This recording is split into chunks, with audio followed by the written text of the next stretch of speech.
Qandaq musulmon bo'ldingiz? Qandaq hikoyalaringiz bor? Ailangizga musulmon emasligingizni aytdingiz. Musulmon bo'lgandan keyin ailangizning sizga bo'lgan pozitsiyasi qandaq bo'ldi? Hozirgi kelguncha javob berolmaydigan savollarga duch kelib baqdingizmi? Endi nim bo'ladi? Zodi nim bo'ladi? Rostdan nim bo'ladi? Ismimni, ota-onamni, sirtqi ko'rinishimni men tanlamadim. Ya'ni men tanlamagan nurg'un narsalar bor. Balkim tushkunlashib ketishim mumkin-di. Balkim ruhiy kasalliklar doktorxonasiga kirib qolishim mumkin-di. Da'vat qilishdan charchab, hamma ishni tashlashni o'ylagan vaqtlaringiz bo'ldimi?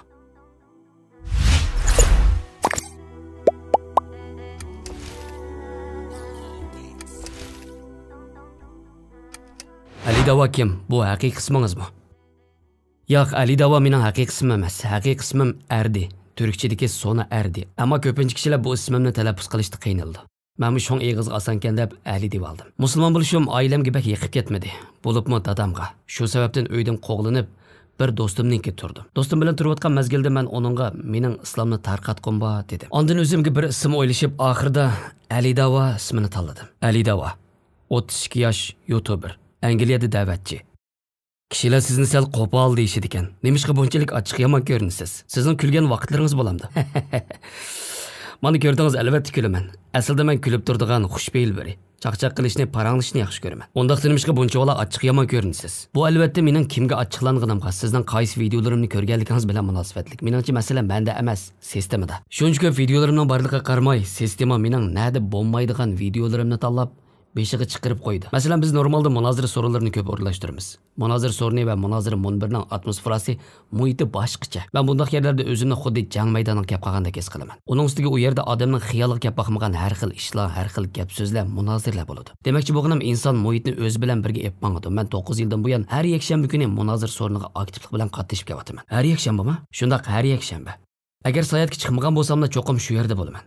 Bu mening odatimga aylanib ketganlik. Men u yerni tabliq yetkazish maydoni deb atayman. U yer o'zimni tarbiyalaydigan, o'zim bilan sirdishalaydigan bir yer. Ba'zida men u yerdagi kayfiyatim bilan uyga kelaman. Uyga kelib ayolim bilan gap talashib qolsak, men uningga to'xta, bu talash tartishning sababi zodi nada deb so'rsam, u menga sen hozir munbarda emas, u yerdagi kayfiyatingni shu yerda tashlab andin uyga kel deb xafa bo'lib qoladi. Qaraganda mening ayolimdan so'raydigan savollarim xuddi dinsiz birdan so'raydigan savollarim o'xshab qolsa kerak. Masalan, burun nima ish qilgan, sababi shu, bu ko'rsatgan sabablaringiz biroz mantiqiga uyg'un emas degandek savollarni so'rayotganman. Sodili qig'il bozorga chiqdingiz. Bu sodini nima ish qilasan deb so'rashga boshlaysiz, shundaqmi? Ha, shundaq. Buni nima ish qilasan? Ya'ni u yerdagi kayfiyatimni boshqa yerlarga ko'tarib boraman. Shunglashqimikin ba'zida birdan to'xta. Sen hozir uyda azroq o'zingni besib ol. Bundaq ishlar bo'lib turadi deb o'zim tinchlantirib turmasa bo'lmaydi. Demisimi ba'zida mushunga o'xshash ishlar yuz berib turadi. Sizning tegingiz turkiyalik shundaq-ku. Shundaq qaysariylik. Ammo Angliyada yashaysiz. Shundaq. Undaq bo'lsa sizdan bir qancha savol so'rab baqsam. Siz ingliz madaniyatiga singib ketdingizmi? Ya'ni ingliz madaniyatiga singib assimilyatsiya bo'lib ketdingizmi bilib baqayli. Choyni yaxshi ko'ramsiz, qahvanimi? Ikkilisini yaxshi ko'rmayman. Ha, bo'pti, undaqda ikkinchi savol. Atiganlik nashtada churuk qo'noq yamsiz yoki quritilgan kala go'shimi? Ha, bu bak eshib ketdi juma. Men degan qaysariylik albatta churuk qo'noq bilan qayzayman-da. Undaqda siz ingliz madaniyatiga assimilyatsiya bo'lib ketmabsiz. Hargiz undaq emas. Ha, bo'ladi qarindishim. Qandaq musulmon bo'ldingiz? Musulmon bo'lish hikoyangiz qandaq? Men kichikimdan tortib Londonda yashadim. 15-16 yoshlarga kelganda qor guruhlarga qo'shildim. Shu chaqlarda men Qoralga intayin qiziqib qolgan edim. Qoral qiziqib qolishimning bir sababi Bo'rlar vadisi nomli televiziya teatri edi. Chunki u kinoni bak yaxshi ko'rib ko'ratdim. Ham u kinoning qanchalik mashhur ekanligini yaxshi bilardim. Qallamdagi qor guruh ko'z qarshi shu kinoda shakllangan desam bo'ladi. Uning ustiga Londonda turk kurtlardan tarkib topgan haqiqiy qor guruhlar bor edi. Hozirmi yoningizda qoralib mang'alamsiz? Ha, bugun sizlarni qo'rqib ketmasin deb efkammidim. Ammo keyingi qatim Sovetlar tomonidan ishlangan ayki 47 miltiqni ep kelaman. Chaqchaq qo'ydim. Demakchi bo'lganim shuki, shu chaqlarda qorallarga bakli qiziqatdim va nadonlarcha har xil ishlarni qilib yuratdim. Keyin dadam meni Londondan sirtiga chiqaribdi. Londondagi vaqtimda qor guruhlar bilan jadal majra degandek ishlar bilan vaqtimni o'tkazatdim. Ammo u yerga borganimda haromning shakli o'zgardi. Ya'ni haromga liq to'lgan qor guruhlar muhiti oxirlashdi. Buning o'rniga kecha klublar bilan to'lgan yana bir harom hayotim boshlandi. Men hayotimni nihoyat erkin holda yashayotdim. Ya'ni uni eg'izcha materializm deyishadi. Shunga o'xshash dunyodagi eng go'zal narsalarga erishish uchun tirishatdim. Bengallik bir qerinishim bor edi. U menga doim tabliq qiladi. Men bilan islom haqida paranglashadi. Shu chaqgacha nimaga e'tiqod qiladingiz? Hech nimaga e'tiqod qilmaydim. Faqat bir qudratning va bir qancha yaratqichning borligiga ishonatdim. U menga ba'zi videolarni ko'rsatdi. Ya'ni doktor Zakir Naik, Ahmad Didat, Yusuf Asadning videolarini ko'rsatdi. Yelim esimda u meni bir kuni tarovih namoziga ep borgan. U vaqtda qayerga bordiganligimizni bilmaydim. U faqat menga men bilan mang'in deb ep kelgan edi. Tarovih namozi toza qiyin bir boshlanish bo'pti-da. Shundoq bir qiyin boshlanish bo'lgan edi. Uning ustiga tarovih 8 rakat emas, 20 rakat o'qildi. Ular o'rnida turishadi, men balki mushu eng oxirgisi deb o'rnimda turatdim, ammo namoz keyin-keyindan o'qilaverdi. Shu chaqda intayin nafratlangan edim, chunki hech nima tushunmaydim. Keyin men u videolarni ko'rsatganda g'alatilik his qilgan edim. O'z-o'zimga men nimishqa bu yerda deydim. Lekin qiziq yeri o'lgandan keyin nima ishlar yuz beradi degan savollar qiziqib qolgan edi. Men o'lgandan keyin intayin g'alati ishlar bo'ladi deb o'yladim. O'lgandan keyin qanday bo'ladi, nima ishlar yuz beradi degandek. Mush savollar meni bakla qiziqtirgan edi. Barg'ansir to'la o'ylanadigan, tafakkur qiladigan bo'lib qoldim. Keyin men o'zimning baxtli emasligimni his qilishga boshladim. To'g'ri, atrofda materializmga oid nurg'un narsalar bo'lishi mumkin. Men paypaqqa qarab turib o'ylab ketdim. Ya'ni odatdagi normal bir paypaq. Paypaqqa qarab bir xil g'alatilik his qildim. Ondan o'zimchilar bu paypaqlarning bir loyihasi bor. Demakki, buning bir loyihalagisi bor degan gap. Paypaqning chig'ida bir nishoni, maqsadi bor. Mening nimishqa maqsadim, nishonim yo'q dedim. O'ylab baqsangiz-chi, paypaqlar putimiz uchun loyihalangan. O'ylagan siri buning orqasida texmi cho'ng bir narsaning borligini his qilib yetdim. Mana naq shu vaqtda inson har qancha aqlli bo'lib ketgan bilan haqiqiy bir dini bo'lmasa bo'lmaydi ekan degan his qildim. Chunki yolg'iz bir yaratquchiga ishonib qo'ygan qilib bo'lmaydi. O seni nima uchun yaratdi? O'ynab kulish uchunmi? Mana shu vaqtdan boshlab din haqida izlanishga boshladim. Tunji bo'lib Injilni o'qidim. Injilni o'qigach munosabatlik filmlarni ko'rdim. 3 yilim dinlar haqida izlanish bilan o'tdi. Qur'onni o'qidim, dinlar haqida har xil kitoblarni o'qidim. Men xristian, musulmon va hindunizm orasidagi munozir videolarini ko'p ko'ratdim. Mush ishlarga 2-3 yilimni sarf qildim. Undaq bo'lsa, boshqa dinlar haqida izlangan vaqtingizda u dinlarning xato ekanligi qanday ishonasiz? Rostini desam, yaratquchining kitobi deganlik kitoblarda yaratquchining kitobi bo'lgankin cho'qim hech qanday qarama-qarshilik, zidlik bo'lmasligi kerak deganni shart qilib keldim. Ya'ni u kitob o'zgartirilmay qo'g'dilish orqali o'zini isbotlay olish kerak edi. Mening birdan-bir shartim mush edi. Men bu tushuncha bilan Injilni, Ahd qadimni, Qur'onni va shuningdek aqlimga kelganlik kitobni o'qib baqdim. Va o'qiganlik har bir kitobda mush shartni asos qildi. Qur'onda menga ta'sir qilgan 2 oyat bor. Birinchisi Allah Taala Qur'onda bunday deydi. Agar Qur'on Allohdan g'ayrining tarafidan bo'lgan bo'lsa, albatta uningdan nurg'un ziddiyatlarni topgan bo'ladi. Ikkinchi oyat, bu oyat menga bek ta'sir qilgan edi. Allohni qandoqmi inkor qilasizlar? Jonsiz edinglar, Alloh sizlarga jon berdi. Ya'ni ota-onalarning pushtida, onanglarning qarnida obimani edinglar. Keyin ajdonlar to'shqanda Alloh jininglarni oladi. Ondan keyin tirildirdi. Ondan keyin Allah'ның dergahı hesap bir için qaytırılsılar. Mening bu izlenişim ameliyatda aranglarga kirib, hammalarning adibini birma-bir beriman deganim edi. İçinglarda menga o'zini isbotlaydigan, o'zini ko'rsalaydigan biri bormi? Men talab qilgan shart dal Qur'onda tepilgan edi. O'z-o'zimga to'xtab tur dedim. Qani bu kitob haqida izlanib boqaychi. Buningga o'xshaydigan bir sura topa olamdim yo'qmi? Izlangandan keyin shuni his qilib yetdimki, Qur'onning oyatlari arab tilida yuqori saviyaga yetgan shoirlarga maydon o'qigan ekan. Ularmi buningga o'xshagan bir sura ep kelamagan, hatto ba'zilari bu oyatlarga hayron qolgan ekan. Bu ahvolga men bak hayron qolgan edim. Keyin Qur'on haqida izlandim va uningda hech qanday qusur topolmadim. Aksiya uningda mo'jizalarni ko'rdim. Qur'onning Alloh tarafidan kelmaganligini aytish, aynak qarab turib o'zimga o'zim yolg'on aytganga o'xshashli bir ish edi. Keyin Rasululloh sollallohu alayhi vasallamning hayoti haqida izlandim. Qur'on va Rasulullohning hayoti bir-birini to'lqilgan ekan. Menga ta'sir qilgan yana bir ish shu. Sizlarni ko'rgan bo'lishinglar mumkin. Nurg'un insonlar men hech qanday dinga e'tiqod qilmayman, erkin yashayman deyishadi. Ammo biz erkin emas. Ishqilib o'zimiz his qilmay har xil narsalarning quli bo'lib ketdik. Masalan, pul, ayol va yoki mashina bo'lsin, ish qilib aqlimiz kelganlik narsalarning quliga aylanib ketdik. Nima ish qilamiz? Masalan, Allohlik ismimni men tanlamadim. Ota-onamni, ularning tashqi ko'rinishini men tanlamadim. O'zim tanlamagan yana nurg'un narsalar bor. Bundaq turuqliq men qandaqmi erkin bo'la olmayman. Keyin shuni his qildimki, men islomni qabul qilishdan burun doim kechilik klublarga boratdim. Kechilik klublarga borganda kiyib olgan bir qaranglik popaykam bor edi. Uni kiyganda o'zimni bir xil kelishgandek his qilardim. Ammo bu popayka meni bak bearam qiladi. Chunki uning raqti badanni qichishtiradi. Ammo men shundaqdim kiyivratdim, chunki o popayka menga bak yarashadi. Hozir o'ylasam, o popaykaning qo'liga aylanib ketibdi ekanman. Uning meni bearam qilganligini bilib turib, uningdan nafratlanib turib, faqat menga yarashganligi uchunla uni kiyatdim. Dedimki, men eng cho'ng qul ekanman. Bu popayka bo'lsa mening xo'jayinim. Bu xuddi qizlarning putlarining qonni tvitishiga qaramasdan yana pashnaliq oyoq kiyginiga o'xshaydi. Nimishqa shuncha qiynaldim kiydi? Chunki chiroyli turadi. Mana bu bizlarning xo'jayinimiz. Xushal bo'lman deb topgan pullarim mening ikkinchi xo'jayinim. Qizlar bo'lsa uchinchi xo'jayinim edi. Men o'z-o'zimga mana bularning hammasi mening xo'jayinim, men ularning quli dedim. Men bu zanjirlarni uzib qulluqdan qutulishim kerakligini his qildim. Bular mening qul bo'lishimga arzimaydi.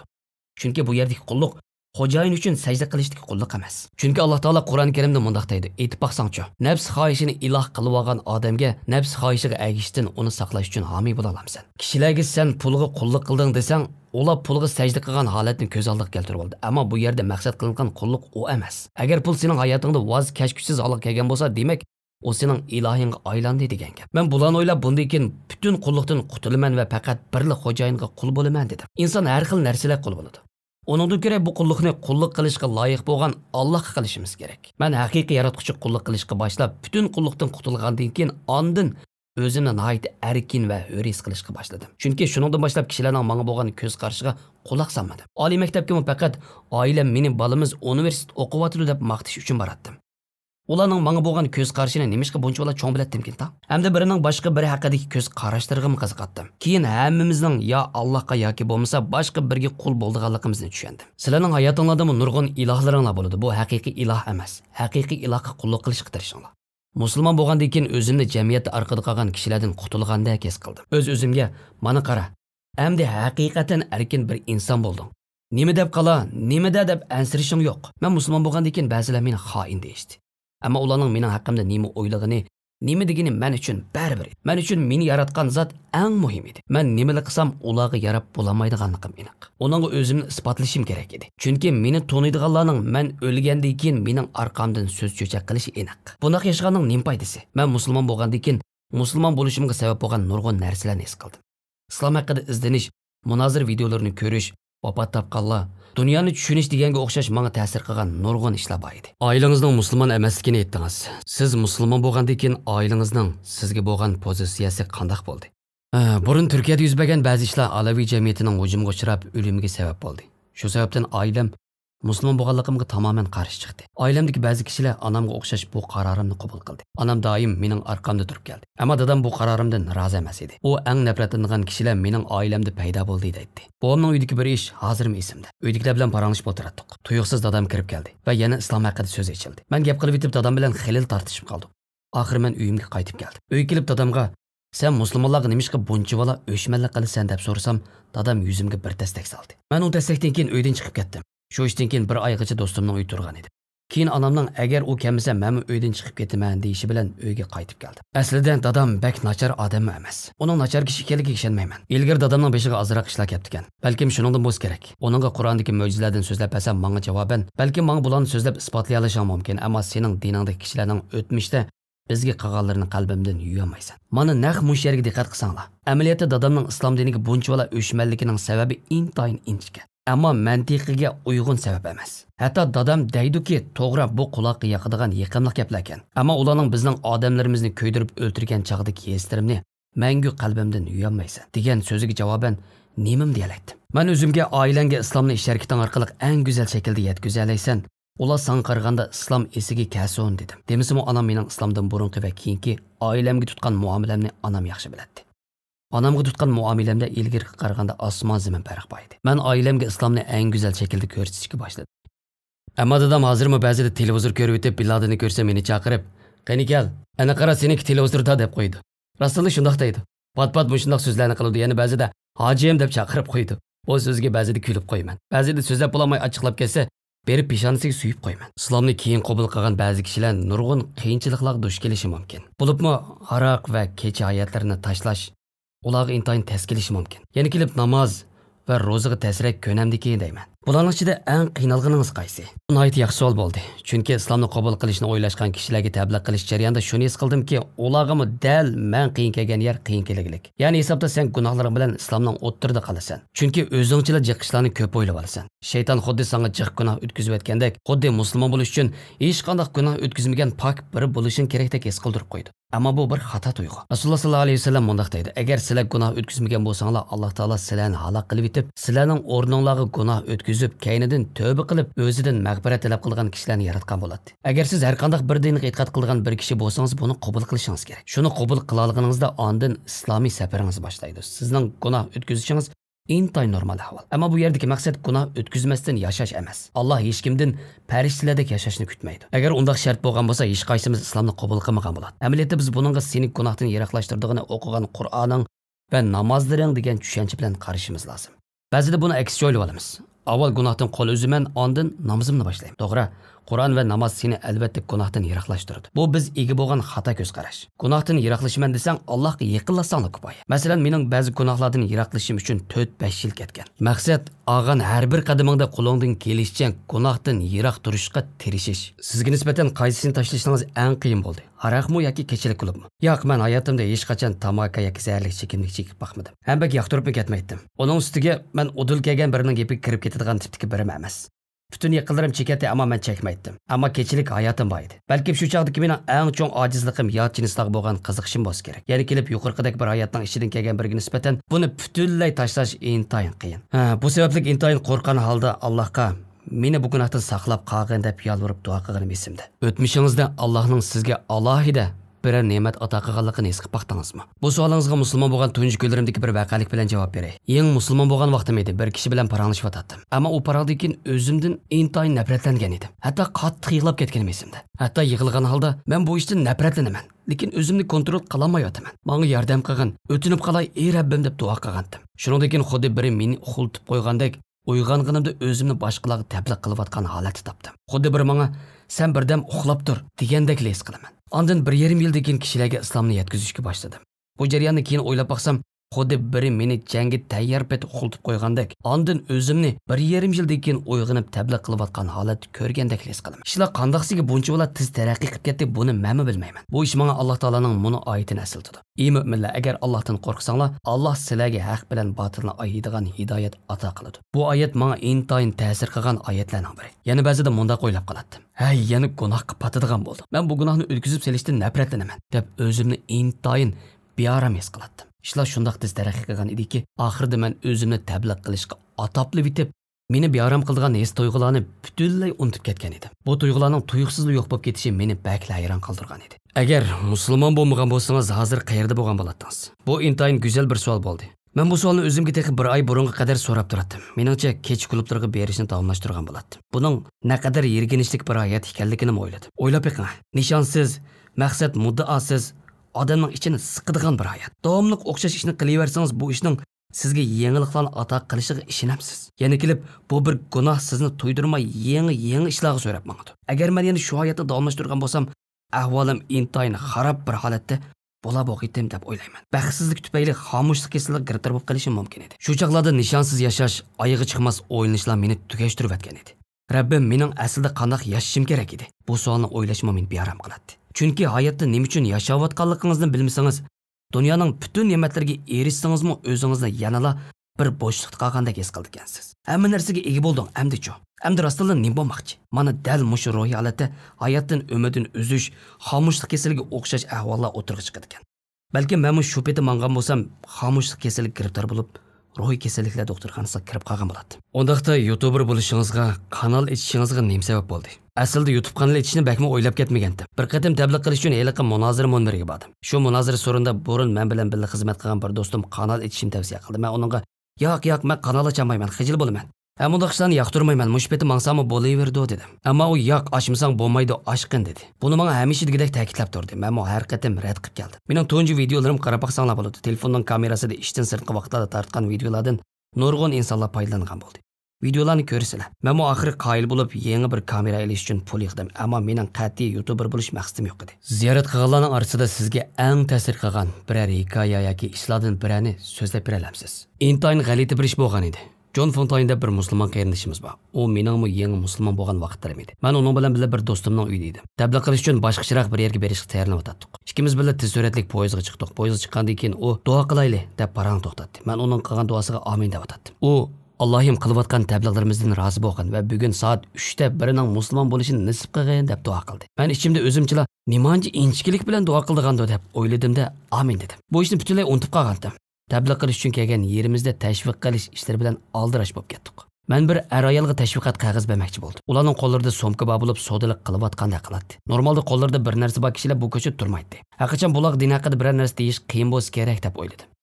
Ular xuddi biri bilan ko'rish uchun kelgandekmi qiladi. Ular mening oldimga kelib so'mkalarni yerda qo'yib mendan savol so'rashga boshladi. Ular bu temaga intayin qiziqib qolgan edi. Ular biz uning e'tiqod qilatdik, buning e'tiqod qilatdik deyib so'zlashga boshladi.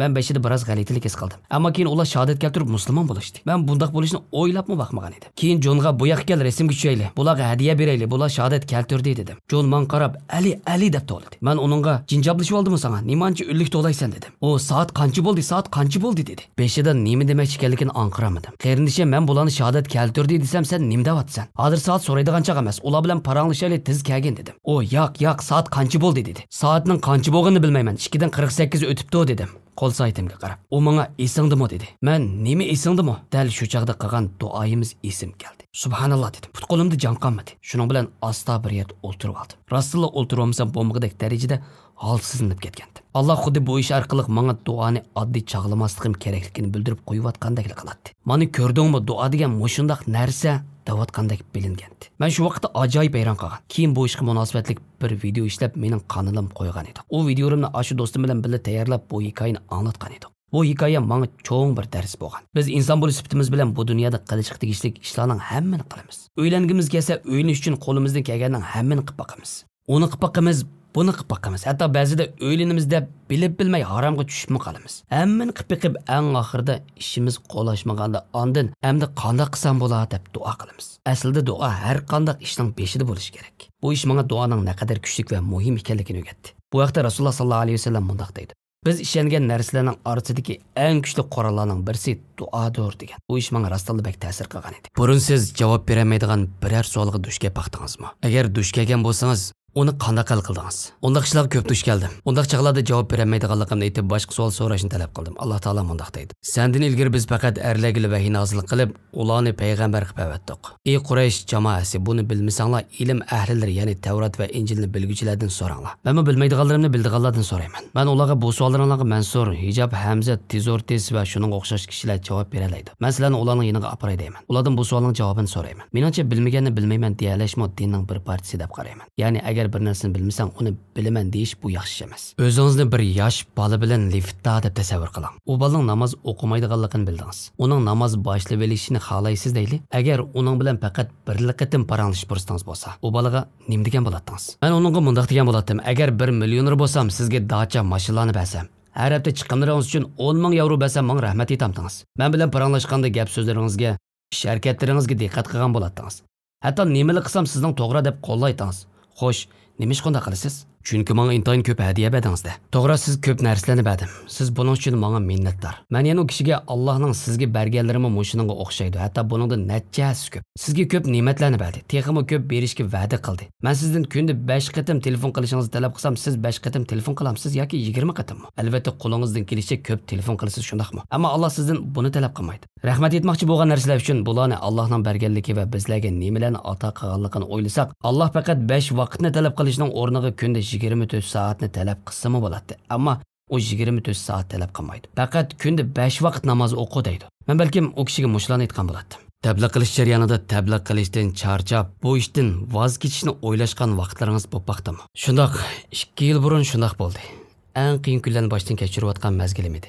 Hatto o'zimning niyatidimi shu bilinib qolgan edi. Sen bu ishni nima uchun qilyapsan? Alloh rozilik uchunmi?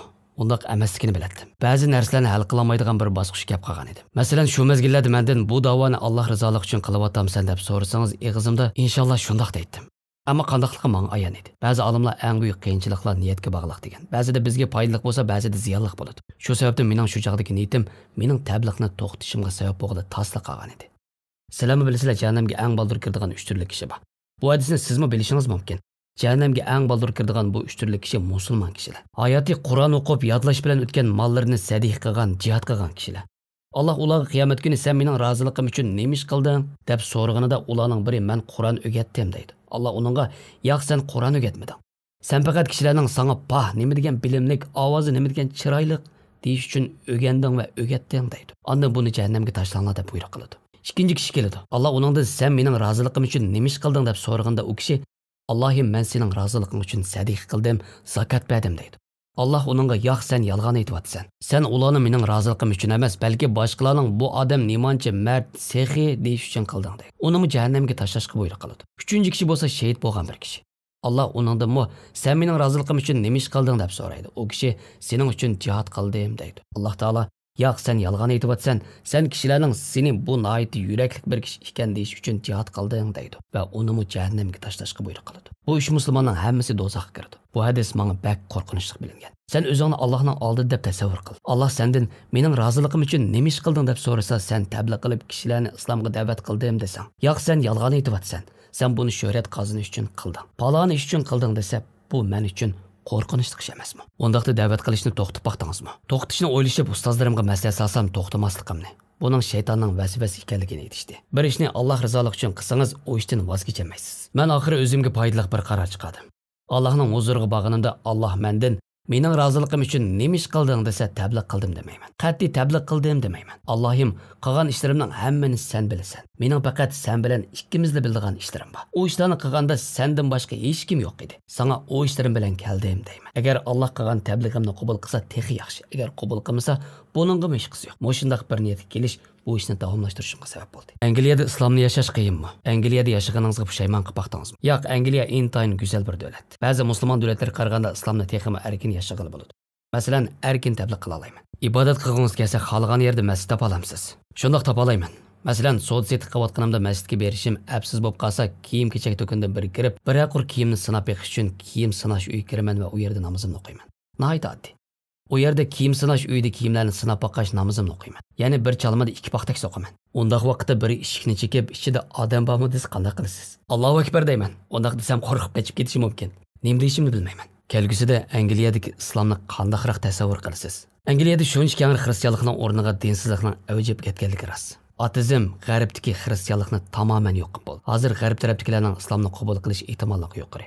Bu intayin yaxshi ahvol. Agar bundaq davomlasa, bu haqiqatan qaltis bir ishga aylanadi. Bizga ruxsat qilinib, demokratik bir sistemaga fikr erkinligiga ishonsa, men Angliya xalqining o'zi xalab turib islomni qabul qilishiga ishonaman. Hatto Angliya kelgusida islom davlatiga aylanib ketishi mumkin. Lekin islom davlatiga aylanish uchun o'zlari chiqargan qonunga qarshi chiqish kerak. Bo'ldi. Bizning jangi jadalga ehtiyojimiz yo'q. Faqat bizga tabliq qilish fursati bo'lsa yetarli. Inshaalloh kelgusida minglarcha kishilarning musulmon bo'lganligini ko'rsalar. Bizmi ko'ramiz. Ular bizni jidal qilib qo'g'lab chiqaramdi yoki bizga besim qilamdi, buni bilmaymiz. Bizning xizmatimiz tabliq qilish. Shunga xizmatimizga aralashmasalar, bizmi o'zimizning ishini qila olsaqlar, inshaalloh texmi yaxshi natijalar qo'lga keladi. Men butun bir davlatning musulmon bo'lishiga ishonaman. Chunki ular farq etmagan bir narsa bor. Hozir bu davlatda ko'pincha dinsizlik sababli ruhiy ochlikdan o'lish girdobga berib qolganlar. Biz badanimizni tik tutish uchun tomoq yeymiz, suv ichimiz, uxlaymiz. Ruhimizning shuningga o'xshash yemak-ichmakka ehtiyoji bor. Ko'rib turayotganimizdek g'arblik kishilarning ruhi asir qilingan. Ular ruhiy ochlikdan tirik turib o'lyapti. Shunga islomning bu masalani hal qila oladiganligiga ishonadi. Yana bir tarafdan islomni qabul qildiganlar ko'payyapti. Ular hozir xristianlikdan voz kechib, o'zlarini xatolashgandek his qilishadi. Chunki hozir xristianlikning o'rnini islom egallayapti. Ba'zi dinsizlar ruhoniylik diniga qaytishga boshladi. Chunki ular hayotning faqat materializmdan iborat emasligini tushunishdi. Kishilar hozir texmi cho'nqur va ma'naviy munosabatlarga e'tibor berdi. Biz uchun yaxshi bir fursat keldi. Kishilar islomga kiryapti. Munozir maydonida o'tirgan kishilarning orasida bir kishining xristianlikni tanlaganligini bilmayman. Kishilarni islomga da'vat qilishning o'rniga o'z oldingizga ibodat qilib, Qur'on o'qib, normal bir musulmondek yashasangizmi bo'ladi. Nemishqa bu yo'lni tanladingiz? Nemishqa har yakshanba kuni tabliq qilish uchun boshqa bir yerga borasiz? Qat'iy qapamang. Bu savolni xuddi onam bilan paranglashayotgandek his qilib kulib soldim. Chunki onam hamisha mendan siz so'ragan mush savolni so'raydi. U menga uyda o'tirib ibodatini qilsang bo'lmaydi. Nemish qilsang uyda o'z oldin qila olaysan. Nemishqa doim bu ishni deb baqachiga borasan. Bu yerda bak muhim bir nuqta bor. Kishilar meni tabliqni boshqalar uchun qiladi deb o'ylashadi. To'g'ri, men islomni tarqitishni yaxshi ko'raman. Bular Allohning kalomi. Buni butun dunyoning bilishini albatta xohlayman. Ammo hammadan bakrak men tabliqni o'zim uchun qilaman. Chunki tabliq qilish meni gunohlardan yiroqlashtiradi. Bundaqcha aytganda men tabliqni o'zim uchun qilaman. Chunki bu ishni qilmagan bo'lsam, balkim xato yo'llarga menib qilishim mumkin edi. Men tabliq bilan shug'ullansam, atrofimdagi kishilarmi islomni tabliq qilgan kishilar bo'ladi ekan. O'qiydigan kitobimmi tabliq haqida kitoblar bo'ladi ekan. Hatto ko'rayotgan videolarimmi tabliq haqidagi videolar. Hamma narsa bir-birini so'rab mangadi ekan. Uningdan sirt yana men o'zimni aniq ifodalayamaydi ekanman. Hatta qilayotgan ishimga loyiq yashashga erishadi ekanman. Yana biri ikki xil hayotni yashab bo'lmayman. Men hargizmi kechalari kech klublarga berib, kunduzi tabliq qilay deyolmayman. Agar men ishimga sodiq bo'lmagan bo'lsam, bu ish menga qiyin kelgan bo'ladi. Alhamdulillah. Men ishimga sodiq, uningga ishonaman. Bular meni gunohlardan yiroqlashtirdi. Boshqa deydigan gapingiz bormi? Yo'q. Alidova intayin xushfe'l va aqlli qadam. U hargizmi qo'pol emas. To'g'ri, men intayin sof bir gunohkor.